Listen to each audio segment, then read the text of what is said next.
Now principle 2. When it appears we're doing nothing, standing here for example, we're actually using lots of energy. Thinking, breathing, pumping blood around the body, the gut working, using our muscles to hold us up and so on.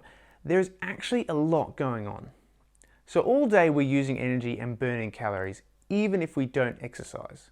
And this is called your basal metabolic rate, or BMR, and as some people call it, their metabolism. It actually accounts for between 60 to 75% of the daily energy we use, so hence it's obviously the majority. Energy is represented by calories or kilojoules, which I'll describe in more detail in another video. So let's say if I eat a food with 100 calories, and my basal metabolic rate, my BMR, burns 50 calories an hour, it would take me 2 hours to burn those calories, or that fuel. So our metabolic rate is determined by lots of factors. Our genetics, our body mass, so how heavy we are, our composition, the amount of fat and muscle we have, our age, and two master hormone glands called our thyroid gland in our necks, or the hypothalamus in our brains. Our basal metabolic rate typically declines by about 1 to 2% per decade after the age of 20, and mostly due to a loss of muscle. When it comes to body composition, the higher our body weight, the higher our BMR, and the more muscle we have, the higher our BMR.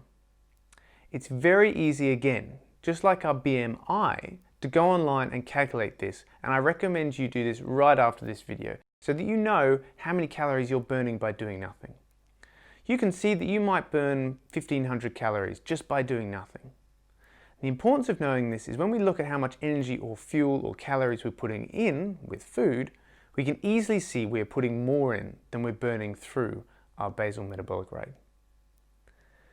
The good news is that the BMR does most of the work for us, and we just need to eat or get below that level, which we can either do by exercising more, burning more calories, or eating less calories. And I'll explain that in much more detail as the course progresses. The bad news is that as we lose weight, our BMR actually goes down. So it gets harder to keep losing weight.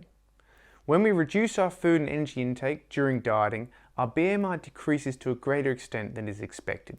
And this is a phenomenon that scientists call adaptive thermogenesis. That's why a lot of people see good results in the beginning for the first 6 months, let's say, and then their success sort of plateaus. It's because the body actually reduces the BMI to stop you wasting away. It's a survival mechanism, and in a way it's brilliant, but it's also a bit of a pain.